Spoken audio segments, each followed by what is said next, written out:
Kung mahilig ka mag-travel at naghahanap ka ng lagayan ng mga gamit mo like power banks, charger, bumili ka nung ganito na 2-layer storage organizer. Marami to guys na compartment. Kasya dito yung mga cords. Ayan, may slots dito. And then dito, meron din.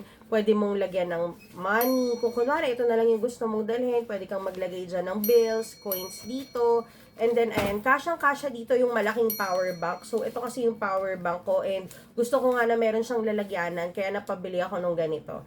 And then dito, may space rin for bills or kung anong gusto mong ilagay dyan. For example, ito. Yan, pwede ko pa yan ilagay dito. Sobrang ganda nito guys. And mura lang din siya. Available din siya in different colors. And then meron nga rin pala tong isa na yung 1 layer naman. So, ito naman. Yung 1 layer. Ito lang siya. Pero pwede rin siyang paglagyan ng power bank or phones. So, kunwari ayun, phone. Gusto mo na lalabas ka, may pouch ka lang, pwede mo siyang lagyan ng phone. Ayan. Phone, tapos money dito. So, ito naman yung 1 layer. And available din to in different colors. So, ito sila.